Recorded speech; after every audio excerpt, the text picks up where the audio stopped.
KKR দলে আর দরকার নেই হার্দিক পান্ডিয়া, আর দরকার নেই সূর্যকুমার যাদব। এদের থেকে বড় মাপের প্লেয়ার কেকেআর দলের মধ্যে এন্ট্রি নিতে চলেছে এবং অলরাউন্ডার প্লেয়ার এন্ট্রি নিতে চলেছে। বিশ্বের অলরাউন্ডার প্লেয়ার, সব থেকে বড় মাপের প্লেয়ার, সব থেকে বড় মাপের প্লেয়ারের দিক থেকে এবং ক্যাপ্টেন্সির দিক থেকে এক নম্বরে আছে। সেই প্লেয়ার কলকাতা নাইট রাইডার্স দলে এন্ট্রি নিতে চলেছে।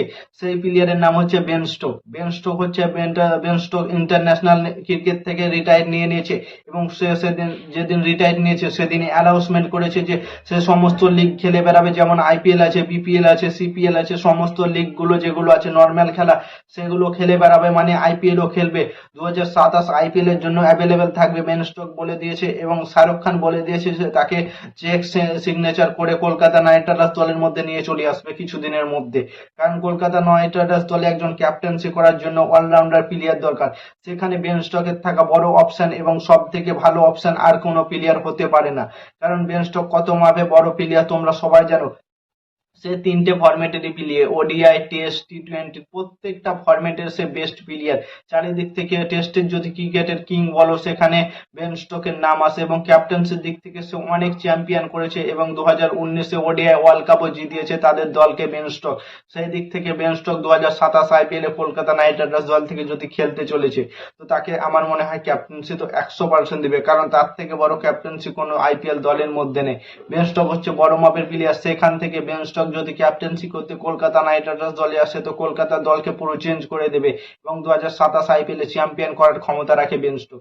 Ben Stoke allrounder player, ball হাতে যেমন ব্যাট হাতে তেমন, এবং তার পারফরমেন্স দেখে অসাধারণ পারফরমেন্স করতে পারে বেন স্টোক। এবং সে চেন্নাই দল থেকে আগে খেলতো কিন্তু ইন্টারন্যাশনাল খেলার জন্য সে আইপিএল থেকে ব্যাক নিয়েছিল এবং কিছুদিনের জন্য নাম সরিয়ে রেখেছিল, কিন্তু সে অ্যানাউন্স করে দিয়েছে সে আবারও আইপিএল এ ফিরতে চলেছে। শাহরুখ খান বলে দিয়েছে যে বেন স্টোক খেলবে তো শুধুমাত্র কেকেআর দল থেকে এবং তাকে চেক সিগনেচার করে কলকাতা নাইট রাইডার্স দলে আনতে চলেছে শাহরুখ খান।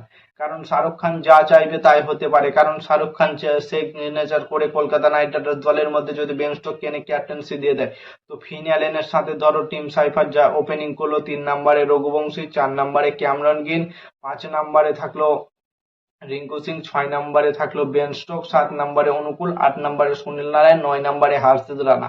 চারটা প্রপার বিদেশি প্লেয়ার এবং ব্যাটিং করতে পারবে চারটা বিদেশি প্লেয়ারই এবং অলরাউন্ডার প্লেয়ার হচ্ছে 4 জন এবং 9 নম্বর অব্দি ব্যাটিং থাকবে কলকাতা নাইট রাইডার্স দলে। এবং যদি বোলিং এর দিক থেকে দেখি তো বরুণ চক্রবর্তী থাকবে, কার্তিক তোগি এবং সৌরভ দুবে থাকবে অথবা উমরান মাল্লিক। এই প্লেয়ার কয়টা বোলিং যদি দেখো কত বলার আছে দেখো। অলরাউন্ডার প্লেয়ার হচ্ছে হার্ষিত রানা, সুনীল নারায়ণ, অনুকূল রয়, তারপরে বেন স্টোক, চারটা অলরাউন্ডার প্রপার। এই 4 জনের কাছ থেকে যদি 10-12 ওভারও বার করে নিতে পারে তো কলকাতা নাইট রাইডার্স বোলিং একদম স্ট্রং হয়ে যাবে।